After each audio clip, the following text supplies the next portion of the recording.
L'Éternel Dieu forma l'homme de la poussière de la terre, il souffla dans ses narines un souffle de vie et l'homme devint un être vivant. Puis l'Éternel Dieu planta un jardin en Éden du côté de l'Orient. Il y mit l'homme qu'il avait formé.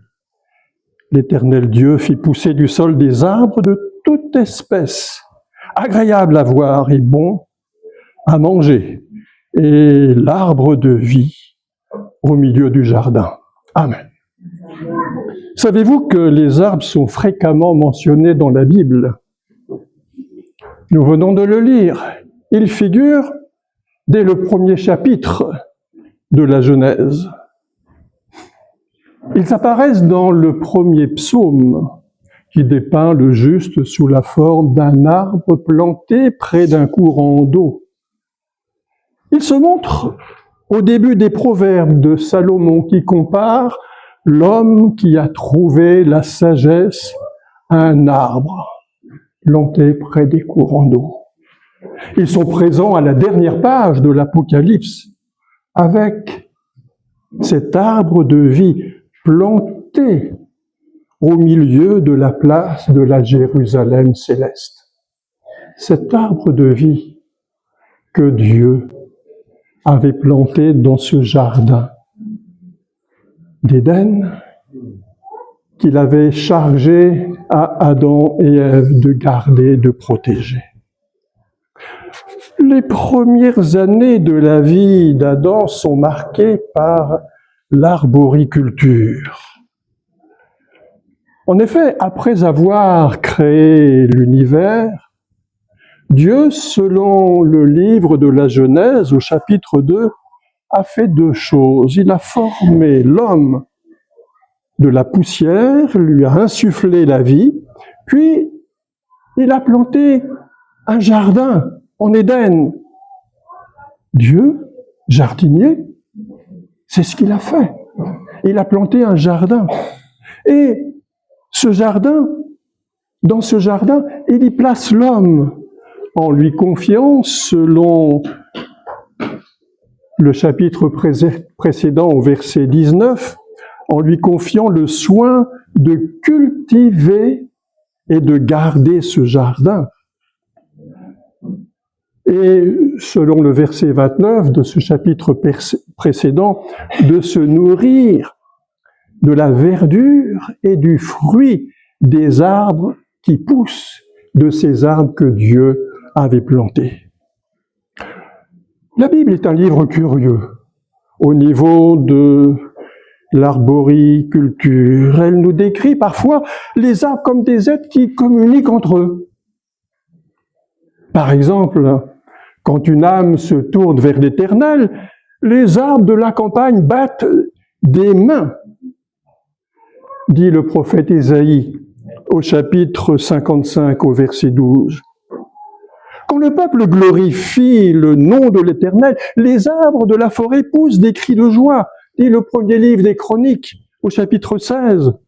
Et puis, dans cette fable prophétique du livre des Juges, au chapitre 9, Jotham, le plus jeune des 70 fils de Gédéon, le seul rescapé du massacre de ses frères, on y voit l'olivier, le figuier, la vigne, et le buisson d'épines qui se chamaillent tour à tour au sujet de la prise de la royauté.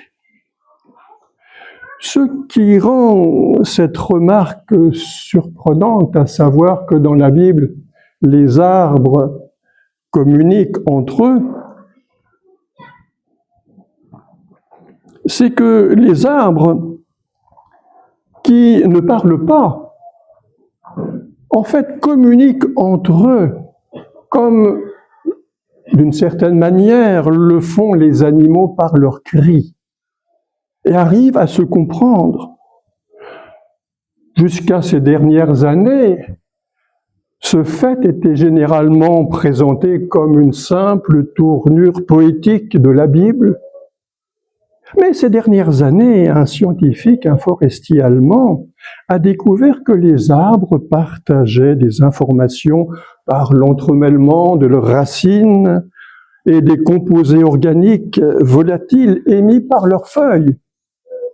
Scientifiquement, il paraît donc que les arbres communiquent.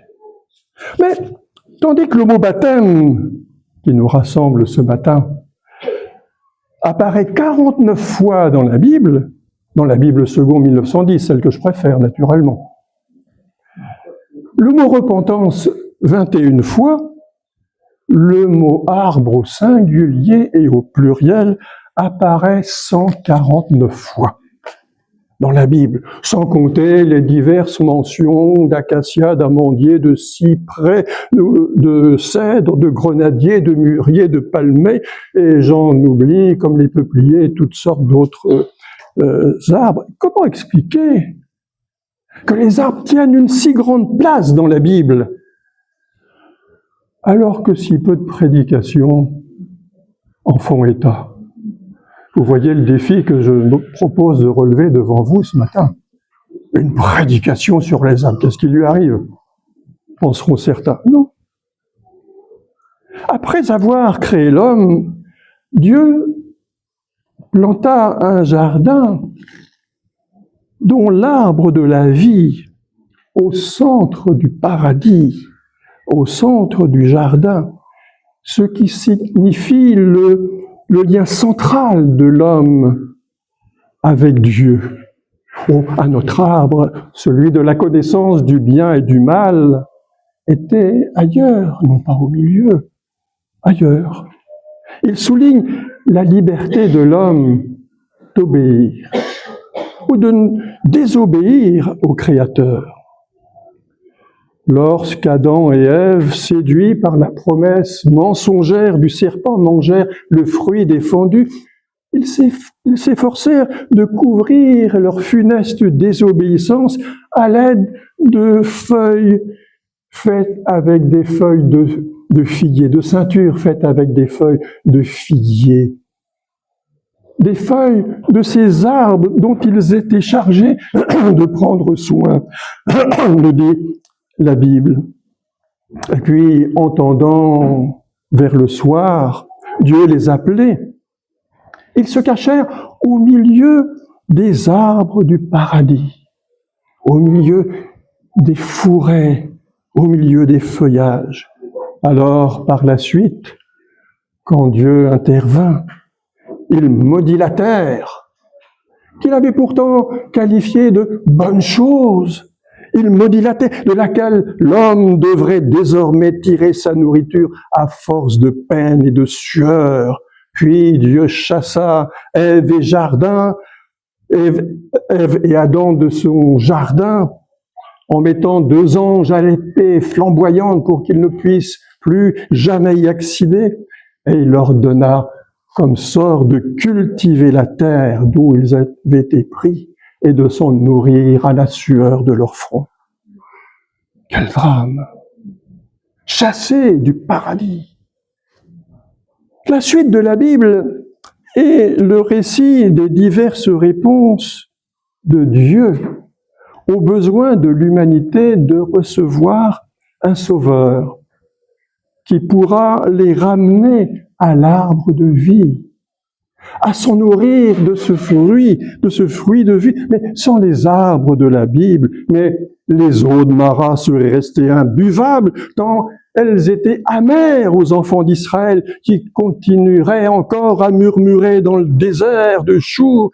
Ils n'auraient jamais entendu cette parole extraordinaire de l'Éternel leur dire « Je suis l'Éternel qui te guérit ». Quelle parole extraordinaire pour un peuple aussi rebelle. Sans les arbres, mais David n'aurait jamais entendu, n'aurait pas perçu le bruit des pas de l'armée de l'Éternel qui marchait à son aide, à sa rescousse, qui marchait devant lui sur la cime des mûriers. Il n'aurait pas vaincu ces Philistins massés dans la vallée des Rephaïm qui s'apprêtaient encore à piller, à ravager le peuple des enfants d'Israël. Mais s'il n'y avait pas eu des arbres, la prophétesse Déborah n'aurait pas eu de palmier pour s'asseoir dans la montagne d'Éphraïm et pour juger sous son palmier les enfants d'Israël. Non pas pour les juger au sens de la justice, mais pour leur donner la justice qui vient de Dieu, ce qui est bien, ce qui est mal aux yeux de Dieu. Mais s'il n'y avait pas eu des arbres, Dieu aurait-il consolé les affligés de Sion en les appelant des térébinthes de justice, une plantation pour servir à la gloire de l'Éternel? Le peuple était en exil. Il pleurait en se souvenant de Sion. Et voilà que Dieu les compare aux térébinthes. Oh, nous sommes étrangers à la vie des térébinthes. C'est un arbre qui a la propriété de se reproduire, même après avoir été abattu ou détruit par le feu. Quelle promesse, quel éclairage, quelle lumière pour le peuple qui marchait alors dans les ténèbres. Mais sans les arbres, Jacob n'aurait pas eu ce songe de l'échelle qui joignait la terre et le ciel en passant la nuit à Luz, Luz, dont le nom signifie amandier. Job, au plus profond de son épreuve, s'il n'y avait pas eu des arbres, n'aurait pas tenté d'associer la capacité d'un arbre mort à reverdir à l'approche du printemps, en évoquant l'hypothétique résurrection qui l'attendait. Est-il surprenant alors que Jésus ait parlé d'arbres déracinés et plantés dans la mer? N'importe quel jardinier vous dirait que planter un arbre, il faut mieux le planter dans la terre. C'est une image. C'est une image.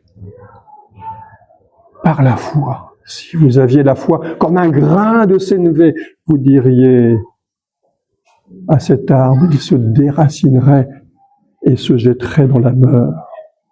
Mais sans les arbres, Jésus aurait-il parlé de notre attachement à Dieu en nous invitant de demeurer en lui, le Fils de Dieu, comme les sarments de la vigne restent attachés au cep? L'un des messages de la Bible est de nous faire comprendre l'origine de la rupture du lien entre Dieu et les hommes et de nous représenter les conséquences bénéfiques pour nous, miraculeuses, extraordinaires pour nous, de la mort expiatoire de Jésus. Le prophète Ésaïe avait annoncé bien avant que cela n'arrive, que lorsqu'il viendrait, le peuple de Dieu ne reconnaîtrait pas l'Éternel venant visiter ses enfants, car il prendrait la forme d'une faible plante. Qui a reconnu le bras de l'Éternel? Il s'est élevé devant lui comme une faible plante, comme un rejeton qui sort d'une terre desséchée. Cette prophétie a mis du temps à se réaliser. Il faut attendre que celui qui devait venir vienne, que celui qui devait naître naisse. Et cette prophétie se réalise dans le premier chapitre de l'évangile de Jean, dans les premiers versets. Voici Philippe, qui a déjà rencontré Jésus. Et rencontrant Nathanaël, qui lui annonce « Nous avons trouvé celui de qui Moïse a écrit dans la loi et dont les prophètes ont parlé, Jésus de Nazareth, le fils de Joseph. » Et Nathanaël de lui répliquer sèchement « Peut-il venir quelque chose de bon de Nazareth ?» Sur quoi Philippe lui répond « Viens et vois. » Et Jésus, voyant venir à lui Nathanaël, dit « Voici vraiment un Israélite dans lequel il n'y a pas de fraude. » Jésus était-il amateur de jeux de mots? Parce que ce qu'il dit est à comprendre avec deux sens. Un Israélite dans lequel il n'y a pas de fraude. Pardonnez-moi s'il y en a parmi nous, mais dans le commerce, il y a beaucoup de fraudeurs. Bon, tournons, allons plus vite. Mais ce que Jésus dit signifie également, voici un Israël. Dans le texte, on peut comprendre, voici également un Israélite, un descendant du patriarche qui a lutté avec Dieu au point de le prier jusqu'à être exaucé. Un Israélite, un Jacob. C'est comme cela qu'il s'appelait. Un menteur, un roublard, un rusé, un filou. Quelqu'un qui a abusé de son vieux père, aveugle, qui a volé son frère. Mais lorsqu'il a rencontré Dieu, il ne s'appelait plus Jacob. Oh, la lutte a été dure, jusqu'au petit matin, jusqu'au lever du soleil. Mais il n'y a plus maintenant de rusés, de fraudeurs, de Jacob. Il y a quelqu'un qui s'appelle Israël. Nathanaël a-t-il compris ce compliment que Jésus lui adressait?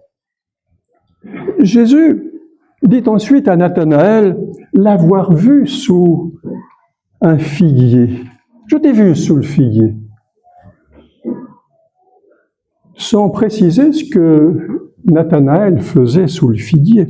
Mais la seule évocation de cette circonstance permet à Nathanaël de reconnaître comme une révélation, comme une évidence, de reconnaître Jésus comme étant le Fils de Dieu, le roi d'Israël.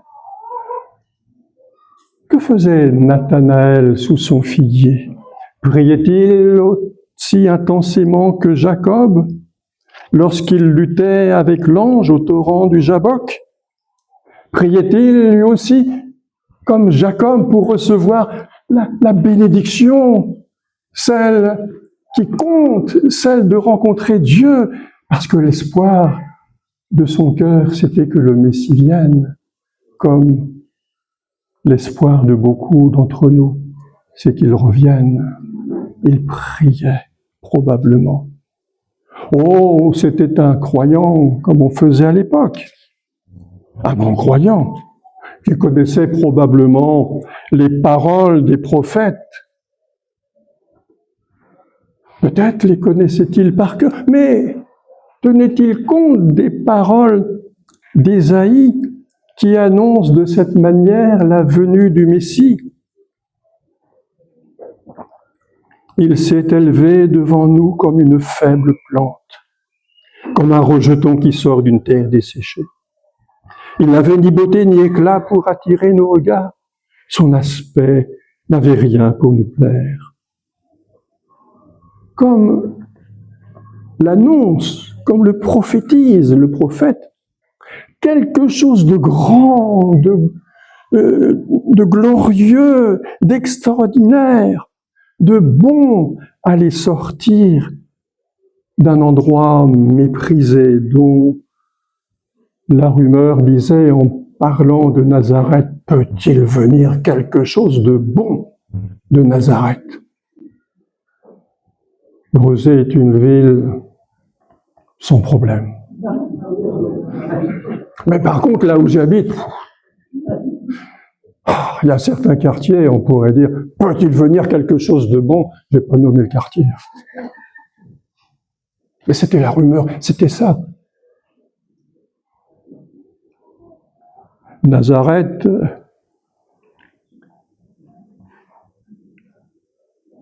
pourtant, Nathanaël parlait couramment l'araméen et l'hébreu, mieux que vous et moi.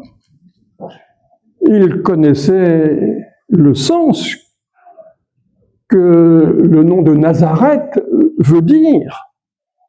Ce sens qui évoque un jeune arbre, un arbrisseau.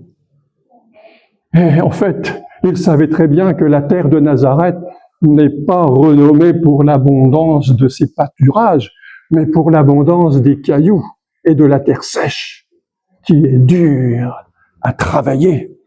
Alors Jésus, en poursuivant, annonce à Nathanaël qu'il verra désormais le ciel ouvert et les anges de Dieu monter et descendre sur le Fils de l'homme. Le sens est clair. Nathanaël, comme ce Jacob devenu Israël, verra l'échelle céleste qu'a vue le patriarche, échelle parcourue par les anges qui montent, qui descendent, qui établissent ce lien entre Dieu et les hommes, échelle qui n'est pas faite de bois d'arbre, et encore moins de métal, échelle qui est faite du corps même de Jésus, qui est mort sur le bois de la croix et ressuscité, qui est descendu des cieux et qui est remonté au ciel. Jésus était physiquement robuste, j'imagine. Il était, quand il commence son ministère, dans la force de l'âge. Où sont mes 30 ans? C'est ce que je me dis quand j'essaye de descendre les escaliers. Monter, ça va encore, mais descendre, il faut faire attention. Il était capable de manipuler des lourds poutres, les lourds madriers qui composent une charpente. Il était le fils du charpentier, c'est-à-dire qu'il travaillait jusqu'à l'âge de 30 ans à Nazareth, dans l'atelier de Joseph, son père terrestre, qui était charpentier. Et l'évangile de Matthieu, au chapitre 13, lorsque Jésus prend pour la première fois la parole dans la synagogue de son village, de Nazareth, surprend tout le monde par la sagesse de son langage. L'auditoire disait de lui, mais n'est-ce pas le fils du charpentier? Voyez-vous, la seule chose qui pouvait faire du mal au fils du charpentier de Nazareth, c'était pas de disparaître dans les eaux, il marchait sur l'eau. C'était pas d'être emporté par la tempête, il calmait la tempête. C'était pas de tomber malade d'une maladie quelconque, il guérissait les malades. La seule chose qui pouvait lui faire du mal, c'était le bois d'un arbre. Pourquoi? Parce que l'Ancien Testament, dans la loi de Moïse, au Deutéronome, chapitre 21, verset 33, annonce que celui qui est pendu, c'est-à-dire attaché, cloué au bois, celui qui est pendu au bois est maudit. Et c'est ce qui est arrivé à notre Seigneur. Il a supporté la malédiction qui avait été portée sur la terre, sur Adam et Ève, sur le péché. Il l'a supporté. Mais sans arbre, il n'y aurait pas de mort de Jésus, de résurrection du Seigneur.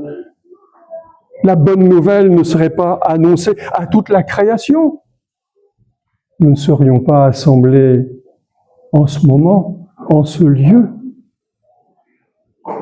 Qu'est-ce que la croix?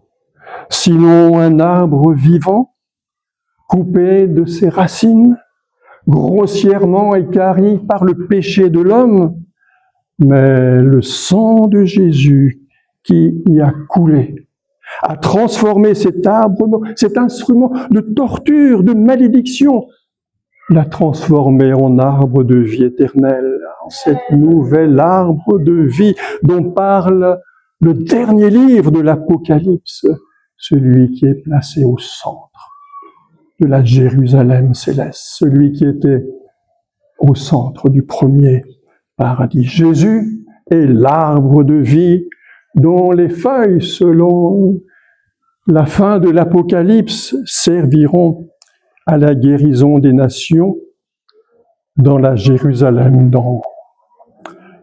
La Bible nous parle de nombreux arbres, parce que les arbres nous parlent de Dieu. Les arbres ont assuré la vie des hommes bien avant qu'on ait la moindre idée de l'existence de l'oxygène, du besoin de s'aérer, de ce calme, de cette sérénité que procure un paysage d'arbres ou d'aller dans une forêt.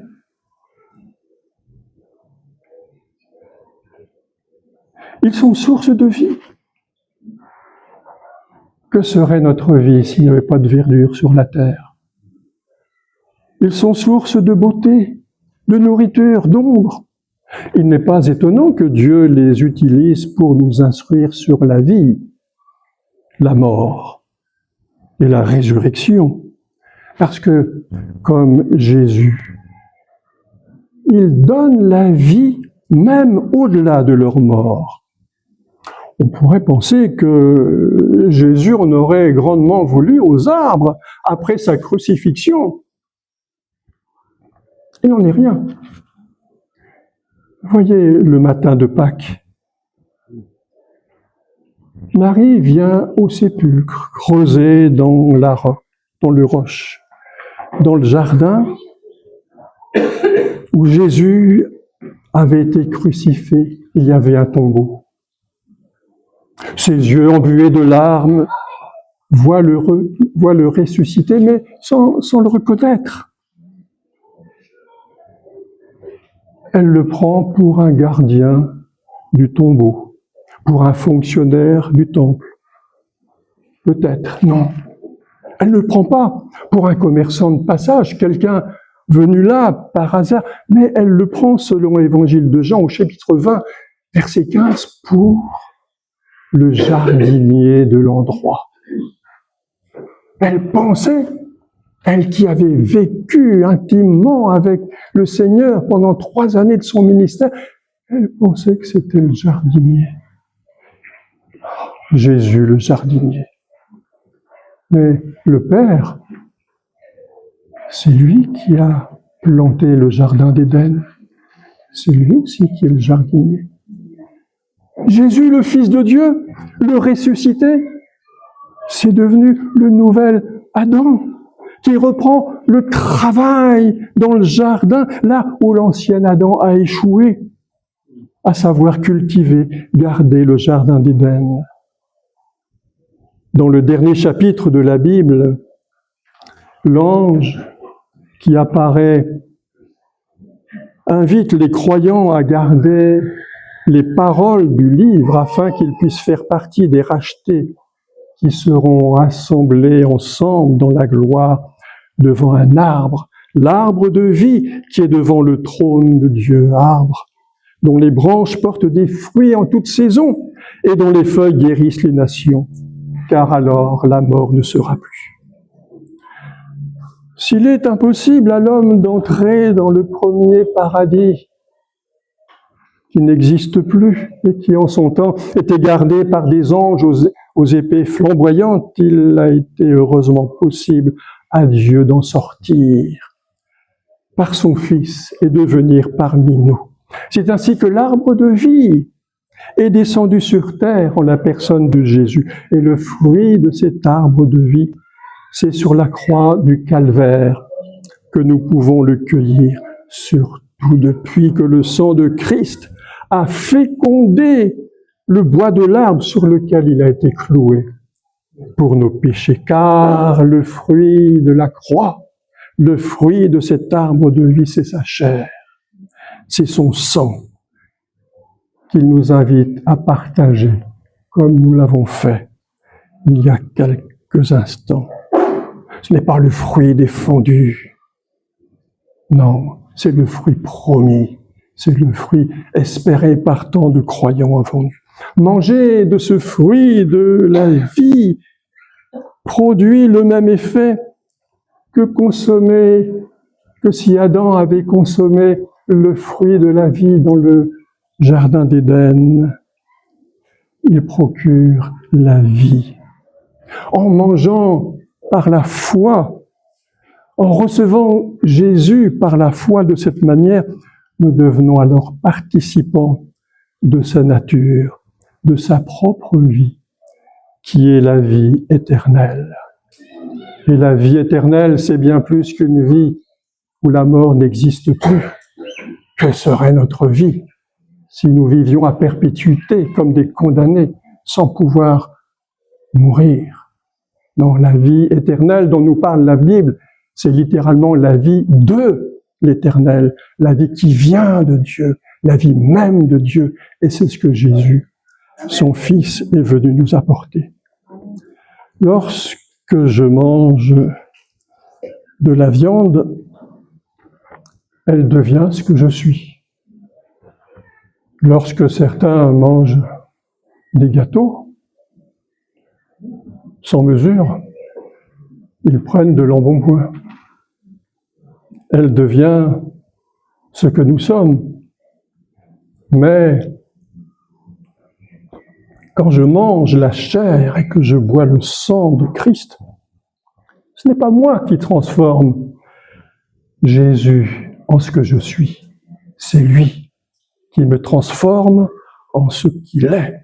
C'est le ressuscité qui m'élève à sa dimension. C'est Dieu qui me fait vivre de sa vie. Amen. Nous te bénissons, Seigneur, parce que ce n'est pas en vain que tu es venu sur cette terre. Tu nous as peut-être parlé à quelques-uns, Seigneur. Visite ceux qui en ont besoin, fais ton œuvre en eux et donne-leur d'avoir cette foi qui permet de te recevoir et de vivre par toi. Nous te le demandons au nom de Jésus. Amen. Amen.